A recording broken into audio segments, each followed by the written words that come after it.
the way we're going to run this is Jen and I have, which should be quick, but could be a little bit longer because we tend to talk and run off each other a little bit much, but just sort of an informational PowerPoint that we're just going to run through about the basics of anxiety and depression with children and the connection to substance use.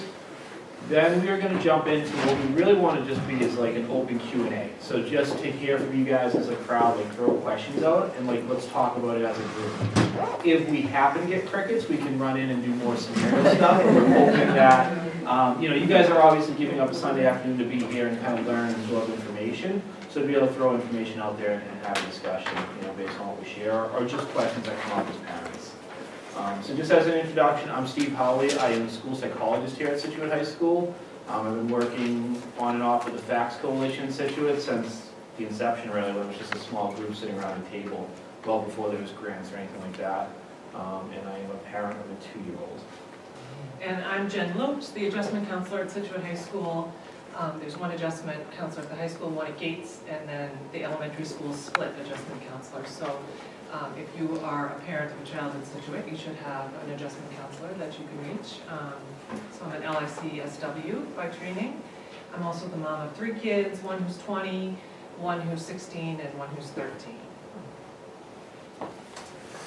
All right, so like I said, today's agenda, just welcome introductions, the presentation, the Q&A, and then at the end, you guys will have a couple minutes in between breaking off to your other sessions and stuff. Jen brings some great resources, and then we'll also be available for if you want to touch base for any sort of follow-up questions or anything like that. And if we can't get to all the questions, I'm happy to provide, and I'm sure Jen is too, like our contact info if you wanted to send us any follow-up questions. And the other thing is, we'll send the PowerPoint that has all the resources and the links and all that kind of stuff, so don't feel like you need to write, frantically to do that, and then some other resources as well. So you'll get all that stuff. So we're here to talk about mental health within children and the connection to substance use. But before we get there, we have to talk about what is typical brain development. Because if we don't understand what typical expectations are, we can't understand when things are going awry, right? So the key thing when we're thinking about our children is to remember that they are developing. So if we all can think about it, I'm going to say a phrase and most of you are going to smile. The time you look at your kid and go, why don't they get it, right? That moment when it's like, what is wrong? Why don't you understand that?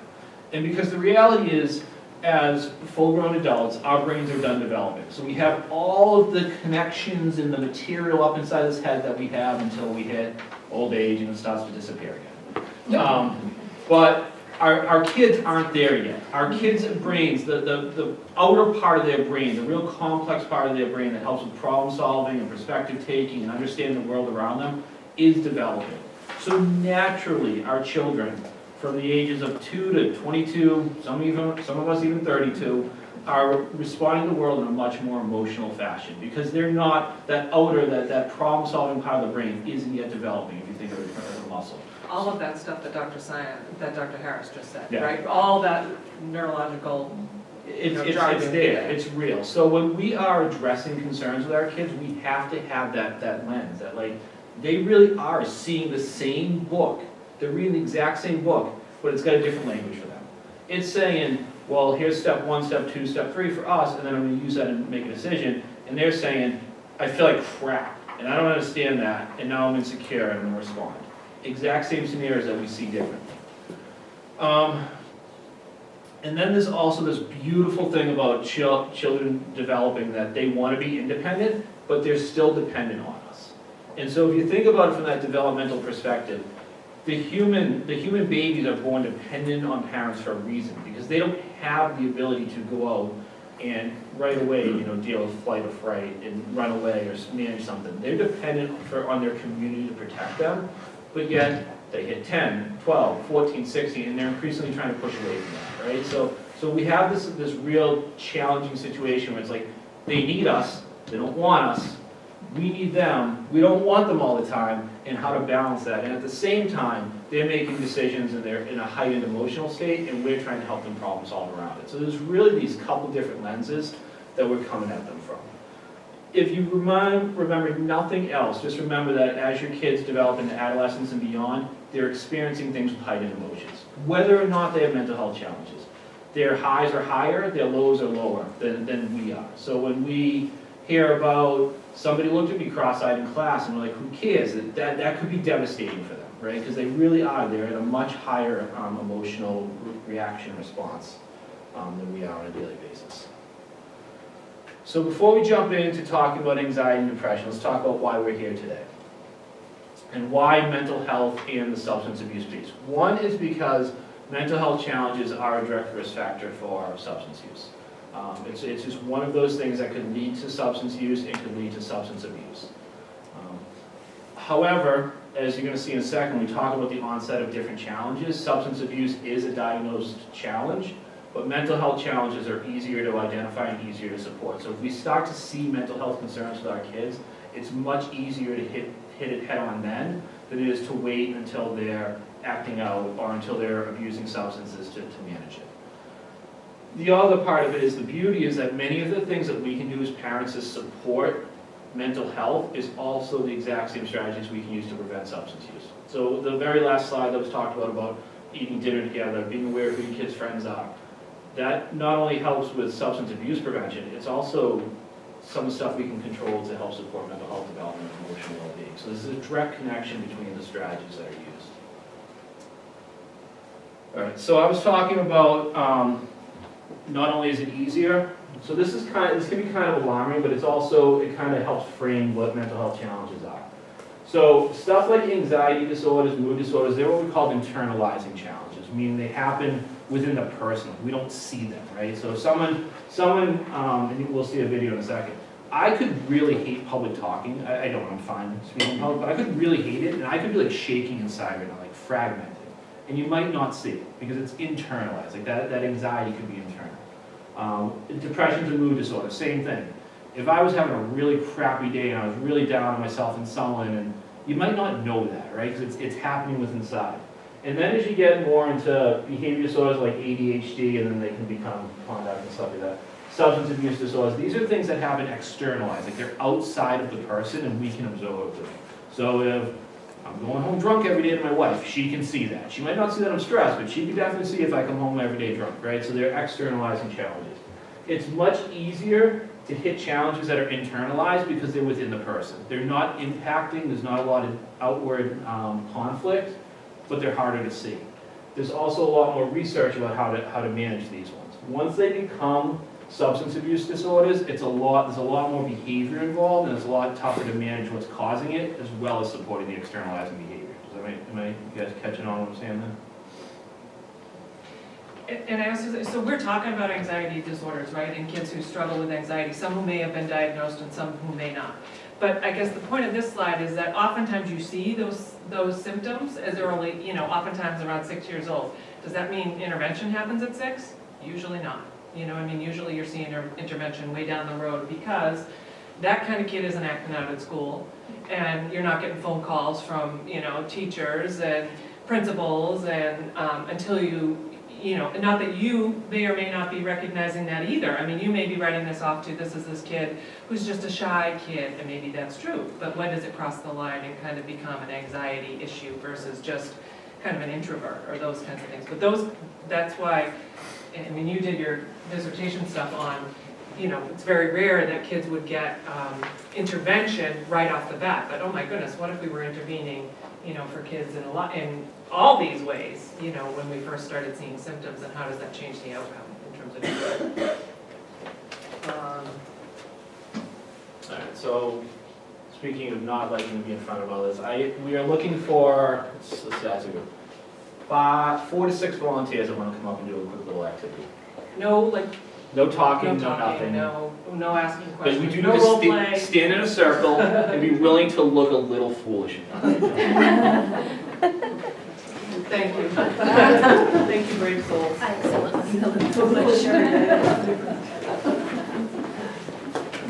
So we're gonna form a circle there.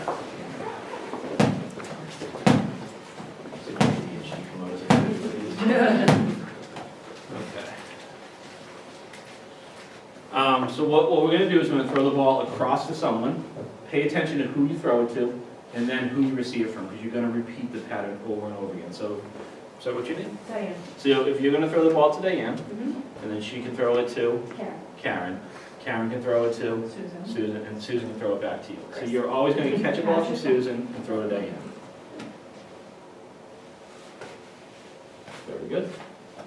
You guys are awesome. Just wait. Keep going.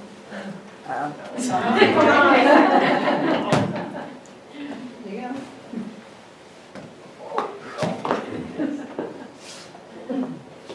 Okay, what?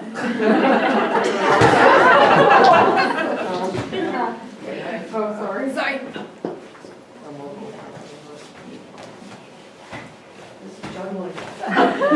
Oops, sorry.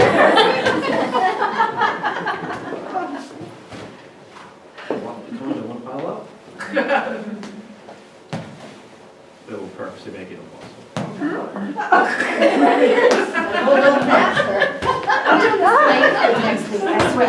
Thank you guys. All right. Thank you guys for agreeing to be on the spot. So what did you guys, what happened? What did you guys, just real observable terms, what did you guys observe? Overwhelmed. Before that? How about at the beginning? When there was one ball. Keeping track of who you throw to. Keeping track of who you throw it to. It was manageable. What'd you say? It was manageable. It was manageable. Well, they could control it. You could control it. So Sorry. Predictability. Predictable. Yeah. Were they successful? Yeah. It was manageable, were they successful, right? So we knew they could do it, right? We know that they could throw the ball and catch it. Then what happens? Too many balls. Throw some other elements in there and everything. It's a little scattered and messy. Exactly. Yep. And had it been a larger group, we would have started going with houses, footballs, beach balls. And so the purpose of that is twofold. One, that each of these represents different aspects of life, right? Like these could have easily been for a kid's school. Like, okay, so you gotta keep the school balls going, right? And on a good day, it was manageable. They did it, fine. Then all of a sudden, oh, it's hockey tryouts, right? Or mom and dad are fighting this morning, right? And all of a sudden, not only is it just predictable and manageable, but there's more coming at me. And now all of a sudden the balls are rolling across, people are getting kind of frustrated, just because there are different things layering in. And so when we talk about kids' well-being and their mental health, we have to remember that there's some things that they can control that are manageable, some things they can't control. And when those become more compiled and piled on top of those kids, that's when they're more likely to show challenges. The other part of it is that's really important to take away is, again, from our lens as parents, when we're supporting our kids, just because when things were ideal and manageable they could do it, doesn't mean they can't always do it. Because there might be something else going on that we don't know about. There could be 8 of these juggling around, and okay, you can manage school, just get out of bed and go to school. But what are the other aspects that maybe are getting in the way? And it's just part of that lens of how do we view kids and how do we help support them. Because it's not just what they can do, it's what environment are they in our home, in school, what's the impact, what strengths and challenges do they bring to the table as a person, the biological factors, are they healthy, are they not, is there maybe some risk factors for mental health, or is there, the flu symptoms coming on, that can cause symptoms. So it's really about kind of understanding all the things that they're juggling and helping them pick that apart a little bit. And so there are obviously statistics about the biological predisposition, right? So if you've got family members who might have an anxiety or depression history, you're at an elevated risk that way, kind of talking about risk factors and protective factors. There are a lot of both of those. You can't necessarily change that, right? I mean, you're kind of dealing with the hand you're dealt. So you've got your own your kid's temperament stuff, and then your temperament as a parent, and sometimes that can be a challenging fit in and of itself. Or they could be kind of the whole nature-nurture thing too. If you're somebody who struggles with anxiety and super nervous, and they can kind of feed off of that as well. So, and then the psychological portion of ourselves, and then the social, and then kind of where all that kind of comes together is important considerations in thinking about the anxiety puzzle and depression. So basically, anxiety is, by definition, right? We all have anxiety to a certain level. Sometimes it interferes with functioning and sometimes it doesn't. But it's a normal reaction to a temporary stress. So if we, this happened yesterday, I was playing pickleball, and this woman lost her phone, and it had her keys with it too. And so she was in a panic thinking about, where's my phone? Where are my keys? How am I gonna get home? Nobody's at home. They can't come and get me. So she played ridiculously, atrociously. Because she couldn't get off the fact that where are my phone and my keys? And oh crap, I lost it. You just lost your phone and thinking I'm gonna have a $1,000 bill, you know, because I just lost my $1,000 phone. So none of us thinks clearly or well when we're kind of preoccupied or distracted. So we all have that to a certain degree. But in anxiety, it's excessive irrational fear or dread over everyday situations to the point of impacting daily functioning. So that's like the diagnostic criteria. How much is it impacting you? How intensely? How frequently? And for how long? Those are the kind of categories that send you from just stress that everybody experiences to something that is impacting your functioning. And in our kids' world, that means school, family, friends, right? So thinking about how that impacts them. And kids, by the time they're in the high school, they can usually acknowledge that those worries and fears are irrational. Like logically, they know that their teacher doesn't hate them and wants them to fail. They know that logically, but the stuff that gets in the way of that, they're gonna think I'm stupid, and everybody else is gonna think I'm stupid is what gets in the way. So in a kid who has, you know, just a regular level of worry, it could be as simple as, okay, well, I know if I study for this test, yeah, I'll do everything I can and I'll be fine. You know, things usually work out and I'll be fine. But if you've got a kid who is super anxious, that kind of cycle in their head can be, I suck, I'm stupid, it doesn't matter how much I study, I'm not going to do well, and I'm going to be screwed anyway, and I'm never going to get into the college that I want to go to. God, what am I going to do for a job? And, you know, it's like down the rat hole they go. So, again, how does it impact their functioning? How does it impact their relationships? Those kinds of things. Obviously, the physical symptoms of anxiety, I think we're all pretty familiar with that, and the kids can identify that too. So it's so interesting. I had a conversation with a freshman the other day talking about stress and anxiety. And this kid was talking about like the evolutionary purpose of stress. We had this conversation about, you know, when we were cave people and we were trying to run away from the tigers, our heart rate would go up and, you know, the blood would go from our limbs. We'd flee, the fight, flight, freeze response. You know, that was like a legitimate thing. We needed to survive. This kid very eloquently said, in my mind, I feel like that when I have a test on Monday. Like our body's physiological response is the same. It doesn't know that we're no longer fleeing from tigers or that this kid isn't fleeing from a tiger in that moment. For him, it was like my body feels just like I'm getting chased. So you can imagine what that feels like, and when you think about Dr. Harris's presentation, if your body is in that state a lot, how exhausting that must be, how that does kind of mess with your biological, you know, brain chemistry, that kind of stuff. So it's complicated. Did I press the wrong one? There we go. All right. Common types of anxieties that we see. We definitely see all of these in the high school, and you see a lot of them. Separation anxiety you see even earlier, and you see that in preschool. You know what I mean? When you're dropping your kid off for the first time, you might have a kid who's maybe slow to warm, has a hard time separating. Again, all of that is normal. We would expect to see that in a preschooler who's, you know, going away for the first time. But again, are you seeing it for longer than you would expect to see it? And the other thing about that is you could go, maybe you finally get your kid like to get off your leg and it's November, right? And then lo and behold, Thanksgiving break. And the holiday break, right? So it's like, all right, we're back to square one again. So maybe you saw some of that with your child who might have been anxious really young. Maybe you didn't. There can be all sorts of reasons like, why now? Why are we dealing with this now? The social anxiety, Steve and I always say, adolescence is the definition of social anxiety. Who isn't socially anxious as an adolescent? But kids who are anxious have that kind of even more intensely, right? They're worried about everybody's watching me, everybody's looking at me, everybody's judging me. Again, that's normal adolescence, but this is to the extreme if we're talking about a continuum. Generalized anxiety is just that kind of general global feeling of anxiety. Not, you know, you could have certain phobias, that kind of stuff. We see less of that, although certainly some stuff around safety, physical safety. This is stuff that, you know, many of us didn't have to deal with when we were in school. We weren't having lockdown drills, and school shootings and terrorism stuff, you know, certainly you could have, people were afraid to fly or whatever for all sorts of reasons, but the dynamics of the world in which we live in have kind of complicated that for some of our kids.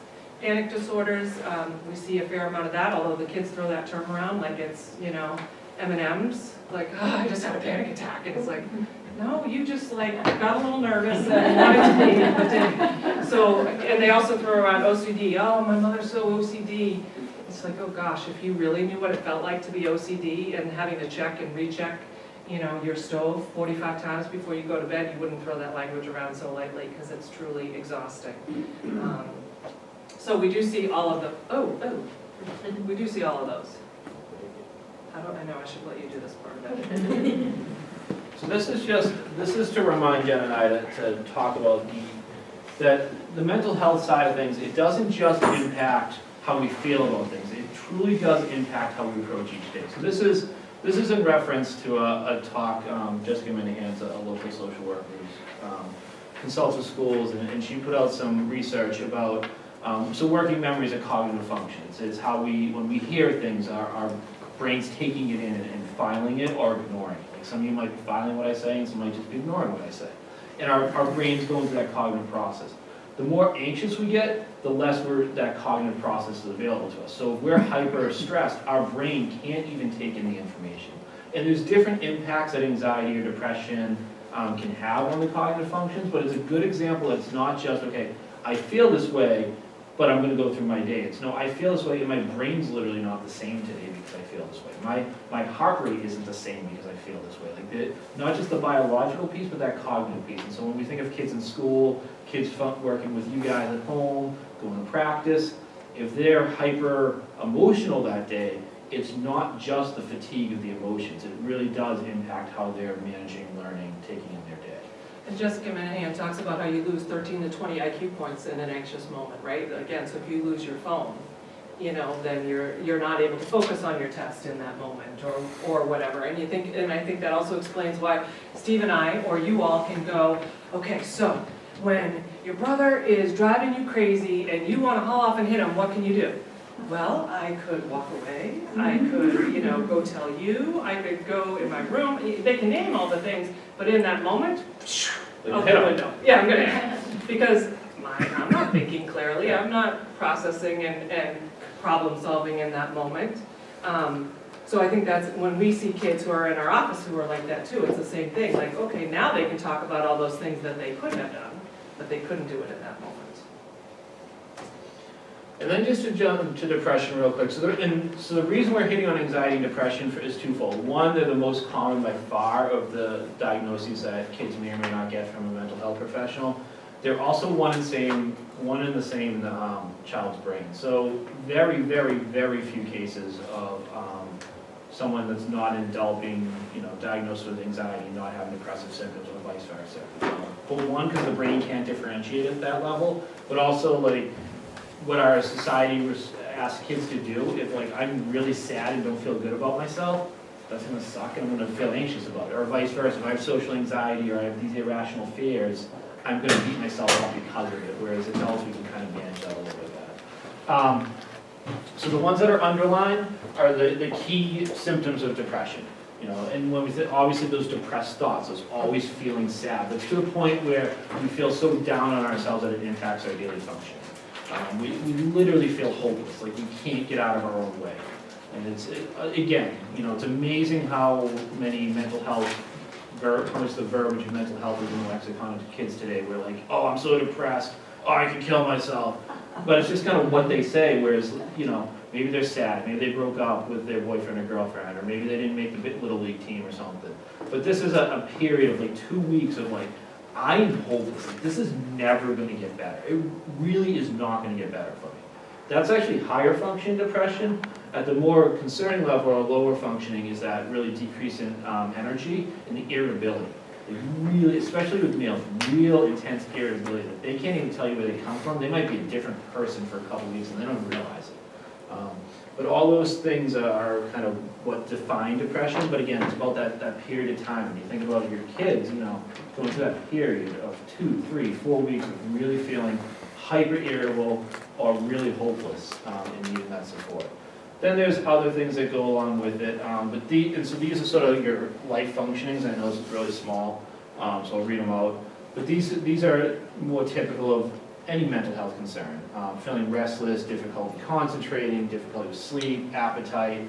The depression specific one is at the higher end of the challenge would be the thoughts of death or suicide. And then with a lot of stress, anxiety, there's a psychosomatic or a physical ailment to it, a headache, a stomach ache, racing heart, joint pain, stuff like that is directly tied to the brain. So, in terms of our culture, there's lots of information, there have been things in all sorts of prints and social media stuff about the rise of anxiety and depression, and why is that? And there are lots of, thoughts about why that may be. Some people say high stakes testing. I feel like kids are busier now than they've ever been, certainly busier than we were, and parents are busier than they ever were. You've got the safety concerns of school shootings and terrorist attacks, and you've got, I'm missing one, social media. I'm like, what's the biggest one that I have in my head? The social media thing.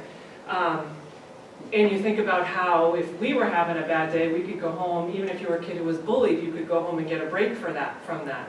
Well, now you can't. So whether it's something specifically targeted at you, or if you're an anxious kid feeling super left out, and you see that all your friends, on Finsta are out hanging out, and you weren't included. It's a constant barrage of information and feelings that they don't ever get a break from.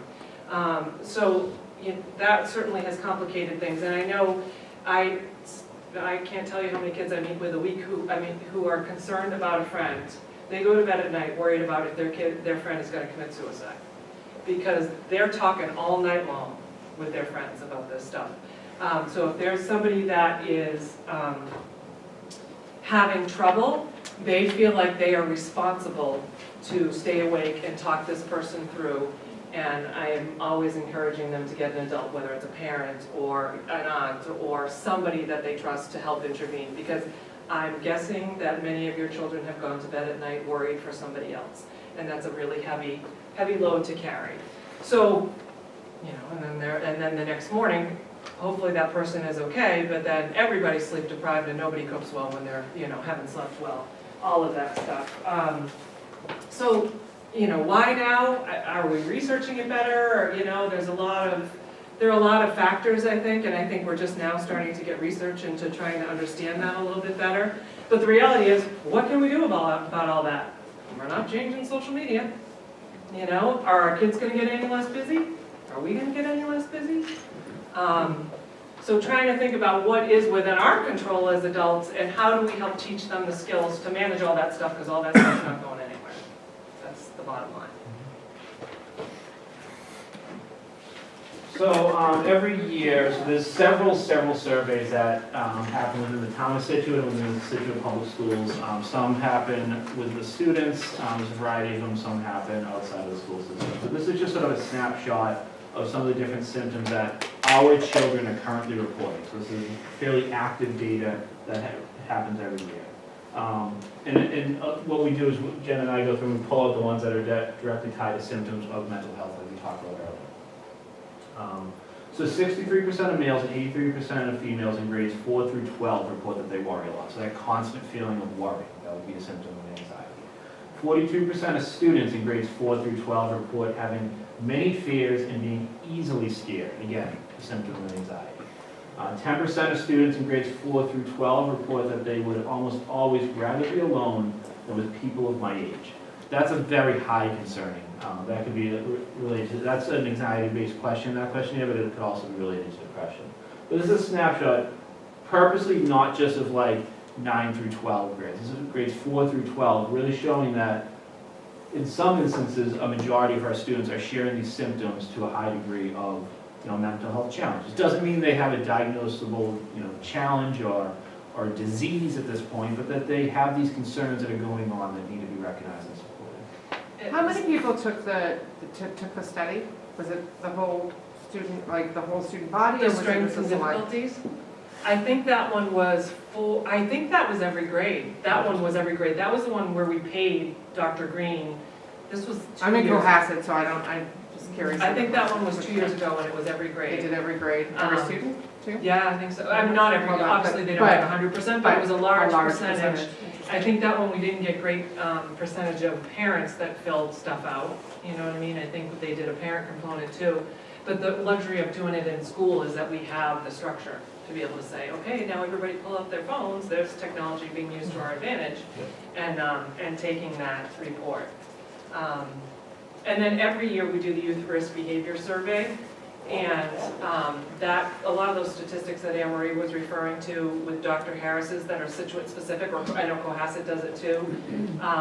And we do it in, I think we do it in all grades. Or the health curriculum, at least at least the 9%. secondary level, so Gates and high school, I don't even know if there's a youth risk behavior. And then there's another one that our 7th, 8th, 9th, and 10th graders do at the beginning of every school year. It's a strength-based one to kind of see how resilient they are to counter some of these things. But there's a lot of data out there. And consistently over time, we're seeing the consistent anxiety, and over the years we've seen an increase in depression. We've seen a decrease in drinking, but an increase in vaping and marijuana use. And that's been consistent trends over the last 6 years or so. And are you guys going to that vaping one?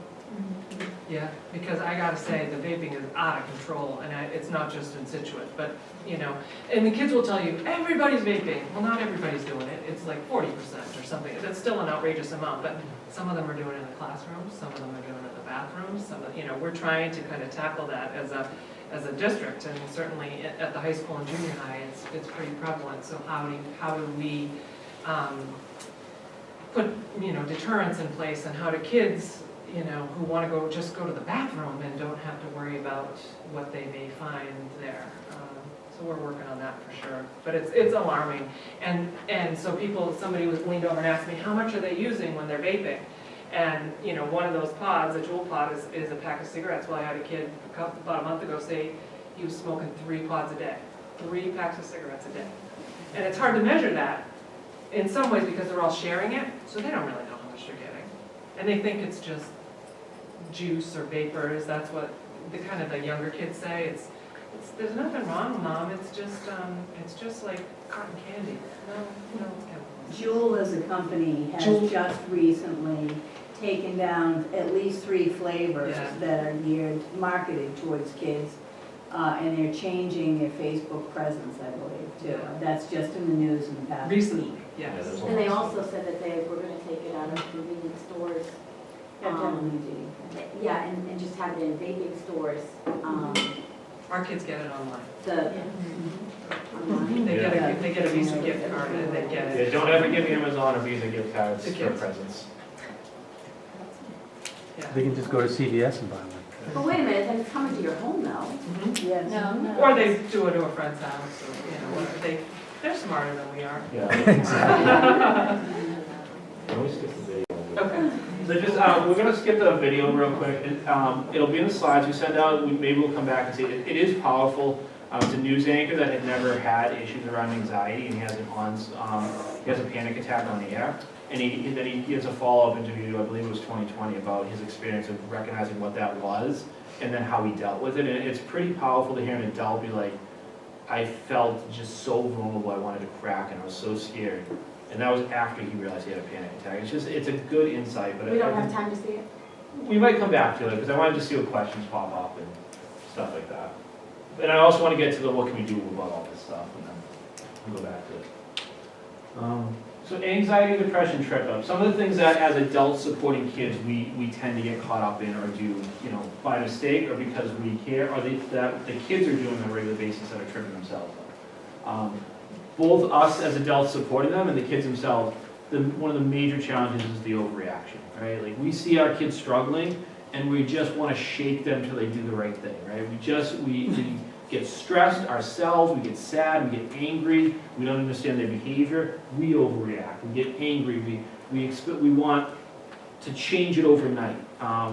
kids with mental health challenges do the exact same thing. They overreact to small stimulus because one of the best talks I ever went to described the mental health challenge as the boom moment, right? Like, okay, the kid hauled off and punched dad, or refused to go to school for a week straight, or went out and got way too drunk. That's the boom moment, and that's that overreaction, but what we're missing are the little things that lead up to that, right? So if you picture the fuse, it's like the little sparks on the fuse. We usually react to that boom moment. So we're overreacting, they're overreacting, because it's in that moment. And then the flip side of that is some kids, their overreaction might not be dangerous or lashing out behavior, might be that perfectionism thing.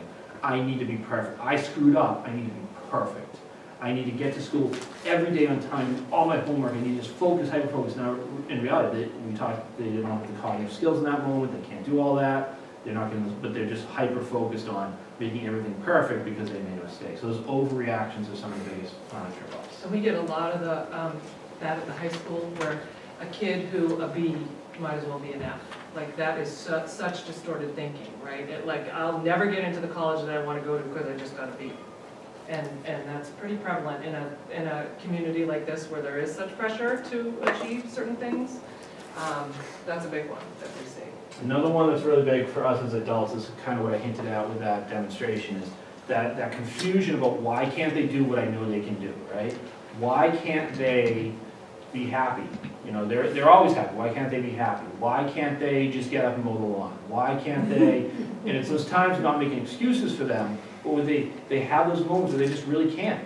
Because all of a sudden, that jerk from the presentation is throwing in beach balls and houses and footballs and nobody knows about it. And because they're kids and they can't identify all those steps, they're just reacting emotionally. They can't even sometimes recognize that. They just feel this internal pressure of like, I don't know what to do, and they just crash.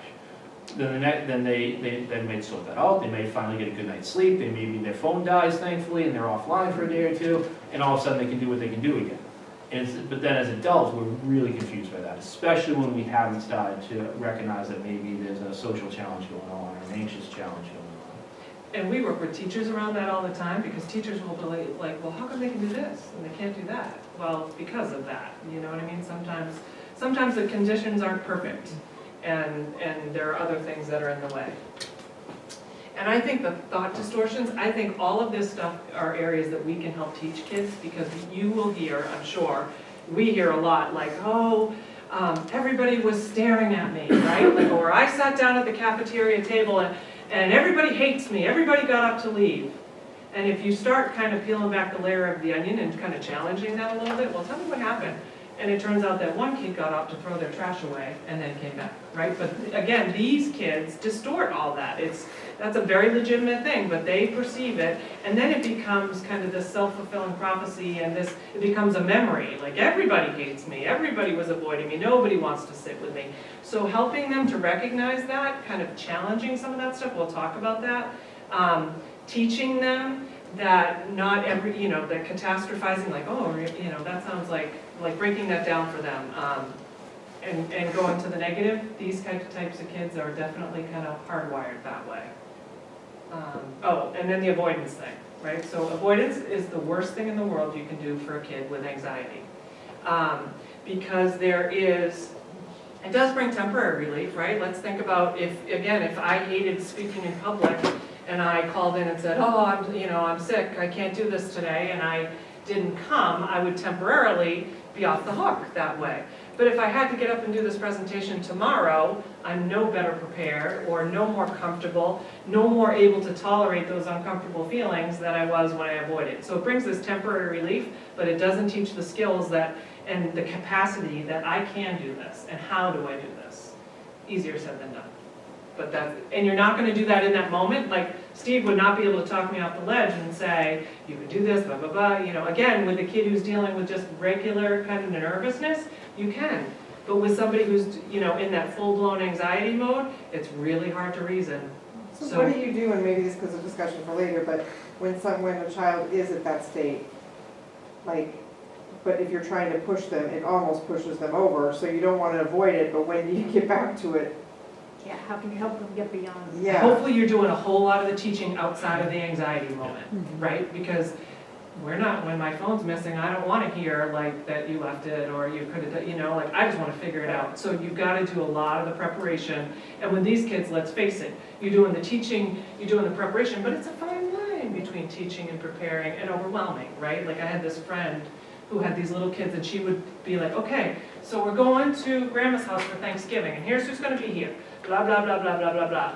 And this is what we're gonna do, we're gonna have dinner at this time and then we're gonna leave at this time. Well, God forbid Uncle Joe showed up out of nowhere, right? Because she had prepared for this. And so she would always have to give the clause, but you never know, because somebody could, you know, I feel like that's what's gonna be on her tombstone. You never know, because she's already gonna give this clause for if something happens unexpectedly, we're gonna roll with it, right? So you gotta find ways and be deliberate in kind of, you know your kid and know what some of those trip-ups are, and try to figure out how you're gonna help challenge those. And some of the resources that we'll share with you will give you some ideas on how to teach those skills. And if you're a parent of a kid that you haven't yet had to address that, right? Like, yeah, my kid's always kind of shy, it's tough for them, but they do end up going to baseball, they do. And last year, a parent shared an example of a kid that did go to stay-away camp, right, finally. Kids want that structure, they need that structure. They might fight the structure, but they need that structure. So as a parent, you know your kids, you keep that structure in place. And realistically what'll happen is if your kid you're gonna see a panic attack at some point, if your kid really has that anxiety. And that's when as a parent you say, okay, we're avoiding this one because I'm not prepared either, right? So if I'm not prepared, I'm gonna escalate it. So yeah, we are making the church social today. This isn't good. But then it's like, okay, my kid had a panic attack, and it's kind of being okay recognizing that and then doing the work for it next time. So that when you do get to that next time, there's some common language laid out. There's some common expectations. Maybe you've talked about what it's going to look like. Hey, Steve, you are going to do it, but you know what? We're only staying for 2 hours because that's what I want out of you, and we're gonna plan out those 2 hours. We're not staying for all 3. You know, so you're doing kind of some of those work, but the real life part of it is that first time when they really have a panic attack because they're so stressed and anxious about doing something, you know, that's it. But again, the hard part for parents is then recognizing, okay, I gotta address this because I don't want to get back to that point with my kid. And then I think, coming back to it afterwards, like, okay, obviously that was really hard for you. Let's talk about what that was. When did you first start noticing it was hard? What did it feel like in your body? Was your heart racing? Were you sweaty? Was your stomach bothering you? What did that look like? What did that feel like? Trying to make that connection for them about what does it feel like in my body, in my skin, when I start to feel this way? And then what can I do when whether it's breathing or distracting or listening to music to kind of calm that down or to challenge those thoughts or whatever that kind of progression is for your kid, how are we going to interrupt that? Because we know if we do nothing, this is where it goes. So how do we teach those other skills? We're going to do it back in, but it's just like, for example, when he knows it's going to hurt them. Like my son had a math test. He left this math book at school, flipped out. I'm like, fine, we'll go to school and we'll get your book. No, we can't! Yep. Like, I mean, it was just like, but then I'm getting upset because you have to get to school. The school's going to be open for a half an hour. You've got to get to school to get the book. Like, it's How did like, it play out? we got to school and we found the book. But I mean, it was an hour episode of like, literally, like you're getting in this car now. Like, then I'm getting angry and I'm like trying to almost discipline him like negatively, and I don't think that that's really the way to do it. You're not going to discipline around that. Right, because obviously there's enough, he's stressed about it, but it's just. Could you have said, obviously you're super worried about this, let's take 5 minutes or 10 minutes, you go chill, and then let's see if we can think this through. Because obviously in that moment, he wasn't going to be able to process himself. And 10 minutes probably wasn't going to do it either. I mean, this is all fantasy world, I know. But, like, could there have been any way to allow him to try to de-escalate? But I get it, because you're working in a time crunch, like, okay, the building's going to be closed in half an hour, if we don't get there, we're screwed. So, and if he didn't do well on the test, and that's the other problem, right, is that he wants to do well on the test, so if he didn't, he would have been, it's just or he'd like go in a double tomorrow whammy. feeling unprepared, Oh, and okay. it would be a nightmare, yeah. But just trying to think through, all right, if that were to happen again, what could I do, is there anything I could do differently? Maybe there is, maybe there isn't. Right, that's the hard part when you get up against that, not avoiding, not Right, allowing them right. to avoid it, but when you get up against that where you're not gonna make any, if they're completely overwhelmed and shutting down, that's when it's hard to make that call, like, okay, do we let it go, or do we? Yeah. And I That think line, that's hard to. in terms of the school part and as a parent, when we have kids who are known to have anxiety, I always say to the kid and the parent, like, I want you here. I don't care if your homework's not done. We'll deal with that. You know what I mean? I don't want you to miss another day of class because you don't feel prepared to take that test or whatever. So get in here and let's talk about it. And we can figure that out. I mean, there are many people in the building who will help manage that. And teachers are accommodating and that kind of stuff. So I think to the extent, if you've been able to partner with somebody at school, that's awesome. And if you haven't, I would encourage you to do so, because, but I also recognize that even with that sometimes you're just having to make that judgment call. And that's what it is. Sometimes it's the best you can do, and don't beat yourself up. Think about it and you can always say, okay, yeah, and be deliberate and say with your kid the next day, you know what, we did do that. And this is, I did this for X reason, but next time, let's think about what we can do differently.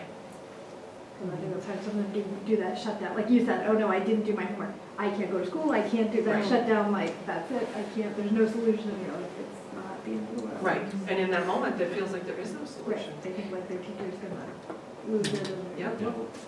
And even, there are kids that we work with who know that we've got this plan in place, and it's still like, no, I can't go. I have to say, like, to keep allowing avoidance, to make it that they go to school. I've used the incentives. Yeah. I have, and it's worked. Yep. I mean, it says don't teach skills, but I think that in getting, like, my daughter to school, and saying, okay, we'll go get nails done or whatever, if you do this, and it's worked, she's been in school going, okay, and then we talk about how bad was it, like, it really wasn't that bad. So it's just, I mean, I guess you have to do it based on your own kid, but I have definitely used incentives and it's worked. So these are strategies that don't work, and you'll see that we purposely say incentives can be tricky. They don't say don't do them, but they're very, so things that don't work. Substances to cope with symptoms, that's sort of the highlight of why we're here today. Telling a kid, just stop worrying about it. If you don't validate their concern, they're gonna shut you up. And it's not being aggressive, but they're just gonna stop hearing you because it's just gonna be, they don't listen, right?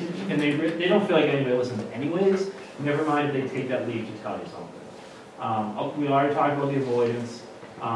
Threatening behavior, when someone's hyper emotional, get hyper emotional with them. If your spouse is hyper emotional, yell back, see how that goes, Same thing with kids. And again, go back to, they're already hyper emotional to begin with. So if we get overreacting and threatening, it just makes things change. And you're not gonna discipline around anxiety, like, It's irrational. Yeah. See, discipline, it's the same thing with like schools. Like suspension works great for the kids that don't need it, but the kids that need it doesn't work because their behavior doesn't make sense, right? Suspension makes sense. Break a rule, be suspended. Break a rule, go to detention. That's very rational. Same thing with like, do your homework, you can't, play Fortnite. Well, if I'm breaking down and I don't care, then it doesn't matter. If I'm depressed and I don't care, I don't think anything's gonna get better anyways, go ahead, try and discipline me. Life sucks anyway, So when hitting them when they're in that hyper emotional state isn't gonna help. The thing with incentives is, we put that out there because it's such a common and good use practice on a normal day. Every night I have a conversation with Doug. Pick up your puzzle pieces or there's no TV. I want TV, then you're gonna pick up your puzzle pieces. Look, Dad, I pick up, right? Like, it works. And she's gonna get TV anyway, so I don't really care. But if she was having a meltdown and screaming, or if I couldn't get a kid to go to school, to say, go to school, we get ice cream afterwards. Then what you're focusing on is not the kid, helping the kid manage their day. You're helping them try to hold it together so they can get that ice cream cone. And eventually that ice cream cone's not worth anything anymore. So that's the tricky part of it. Whereas if they really are struggling, there's nothing that's going to be valuable enough, and you're going to run out of ideas, and then you're just stuck. So that's the tricky part. It can help get a kid over the ledge, right? Like, okay, I just need a little bit of push. Like, my mom's listening to me, Dad's talking it out. I know I have a get out of jail free card if I need to. I can call, and Mom has the right words that can help me out. I need a little extra motivation. That can help. But that's also a kid that realizes, okay, I just need to get this, and then I'm there. A kid that truly feels like I can't do it, trying to incentivize them, you're just going to run out of that, and then you're not going to have that balance to fall back on. somebody, it might have been Jessica Minahan who used this analogy, which totally resonated with me, who said, like, I would give you $1,000 if you can write this in Latin. It doesn't matter if you're gonna give me $1 million. I can't write it in Latin, because I don't know how to write in Latin. So if you don't have those skills, it doesn't matter what the incentive is. But for those who do have maybe some of that underlying skills, you know, maybe you've been teaching more than you know, maybe that is enough to incentivize and allow them to do that, to take advantage of that stuff. And I think in terms of those, teaching them skills about the distorted thinking and all that stuff, like trying to help them reality check some of that, like how likely is that to happen? We do this all day long. How likely is it that you're not gonna get into any college because you just got a B on that test? You know, so kind of challenging some of those, yeah, sorry, we were jumping into that. Teaching some of those skills, that kind of stuff. Helping them to say it out loud, because sometimes kids will, if you know, the worry can be a lot greater in their head if you get them to say it out loud and oh, that sounds kind of funny or silly, or yeah, asking them what advice they would give to a friend. Again, this isn't in the heat of the moment, but what would you do in the teachable moments kind of thing. Make a list of the three things that you fear could happen and write 3 counter statements to that, and then practice saying that, practice using that, you know, in your head. Giving anxiety a name and talking back to it, like, oh, there's my anxiety talking again, you know. I mean, kids get that one a lot. Acknowledge the first thought, but think of a second thought, and what you might do differently. Say it out loud. Sometimes I do with kids, like putting things, either changing the channel, like the visual thing of changing the channel in their head, or putting that thought in a spam folder in your head, or the trash, that kind of stuff. That just kind of some tricks, I think, that try to think of ways to teach them. And you know your kids. I mean, you will come up with your own little strategies as you kind of work your way through that. The body calming thing is huge. Teaching your kids to recognize when that stuff is starting, because if you can catch it earlier before it goes to full-blown panic, you've got a lot, you know, you're teaching them like, look, you got a little control here and you can avoid that full-blown panic. So how do you, the breathing in through your nose and out through your mouth. Something as simple as that, and saying it over and over again when they can feel their heart start to go and their breathing starting to go fast. That kind of stuff. What else am I missing? Okay. And so that was more like the clinical recommendations of like what you can do to help kids manage. These are more of the, with directly day-to-day and parent controls. Most importantly, routines and predictability.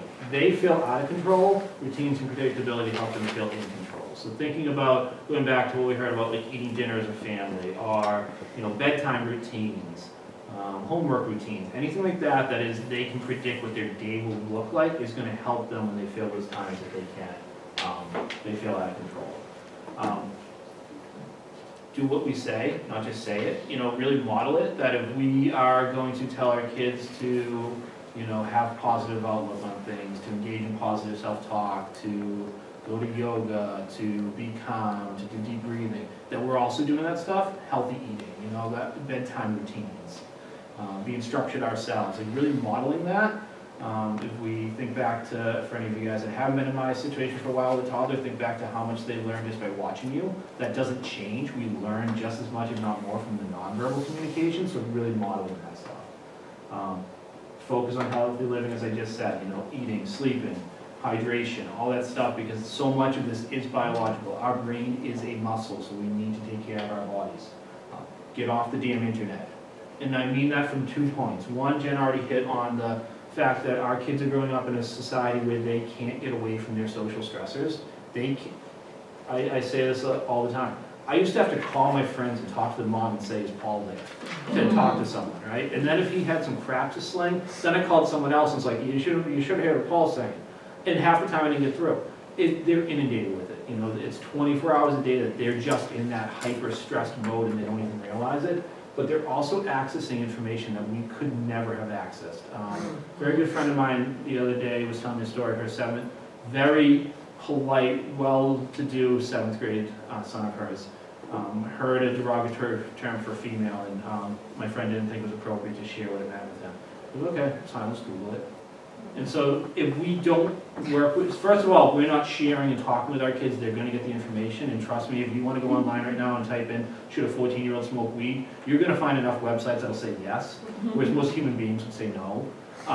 But they're also able to get all this information about, you know, that heightens their anxiety, their depression, about how unsafe the world is, or how stressful it is. So we need to regulate internet time, we just really do, and I could go on for hours about that. Stay involved in preferred activities, finding out what your children like and keeping them involved, both as a family unit, like what do we like to do? We like to hike, we like to ride bikes, we have preferred vacation spots that we go to, but also keeping your kids involved in preferred activities. If they put as much time into that as they do their schooling, as their social life, that it's something that they take pride in.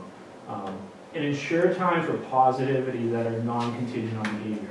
So time to go get an ice cream, that's not contingent on anything. You were a real pain in the ass today, but I love you, so we're going to get your favorite ice cream. Like just that stuff that's not contingent on how they're doing, that just helps with that relational model. As a clinician, the most important thing we can do to help our clients is to build a positive relationship with them, and that goes true for families too. The more positive relationships we have with our kids, the better they're going to do. So those are just things that we can do on a day-to-day basis that will help our kids manage their mental health and their emotional well-being. We're running out of time. Are there any questions? Yeah. So the internet and the phone question. My seventh grader, he doesn't have a phone. Yeah, but I'm gonna give up because then literally he's so socially isolated. Yep. And he understands why he doesn't have one. It's gonna be my phone, the contract's the whole 9 yards. But we all kind of say, oh, there's nothing we can do about it. But then no one's willing to take the stand. So, any thoughts, ideas? I mean, I'm going to control it. It's my phone, but I know he's going to get in trouble on it. He has his laptop at school. I wish he didn't have it. The school makes them do their homework online, and then they access and it's so. Or you can't even know if they're doing their homework anymore because they're supposed to be doing Oh, their I've homework. had him blocked. He's blocked. They're He's better like, than us. I know the IT person in Hingham too well because of what has had to be blocked, what they find. But we're part of this problem. We all think they need laptops, we all think it's great, and then we wonder why they're in our bedrooms at night on little phones talking about suicide. Why are we giving them the phones? So, I mean, I don't know. I wish I What do had. you say? It's a societal change. Right. They're the most powerful things in Well, why our are we doing community, it? and we're just giving kids access to it without teaching them about it. I mean, it really is. And, as parents, what we can do is limit the time. You know, I have parents that lock all the devices in a safe at the end of the day. You know, or a minimal, they get charged at night in the kitchen. You know, they don't no devices. There's stuff like that that we can do to limit it. And then it's also about having really teaching our kids how to use it, you know, and having a relationship with them that at a certain age that I'm going to go through your phone with you so as you're learning to use it. I think similar to marijuana, alcohol, we have to almost recognize that it's part of our society and have the same approach of teaching kids the safety and the dangers around it. He never has to use those things. He Right. kind of does need a computer. But I think it's almost, you kind of mirror more like an eating disorder. That is unavoidable. So how do you manage it? I don't know. And you can have a set of values and rules and expectations within your household that don't match anybody Oh, else's in this room. And that's the battle you're fighting right now. Right. And that's what you're asking, I think, is culturally, how do we address this? And there is more and more research out there. We don't know what the implication is on relationships 30 years from now because this is just unfolding. So, you've got to use your best judgment in terms of, we all have to use our best judgment in terms of what are we allowing, what are we talking about. Talking about all that stuff because I don't think parents have any clue what their kids are doing. Like, go home and ask your kid, have you ever been worried about a friend going to bed at night? Like, I don't know how old your kids are, but many of them have. Which would never cross an adult's mind necessarily, you know? Has Scituate schools heard about that pledge, wait until 8th? Mm-mm. So I used to be a school psychologist, and so it's so funny that I was a school psychologist before I had kids. So now that I have a 6th grader, I'm like looking back at what I used to tell parents. Like, who did I think I was?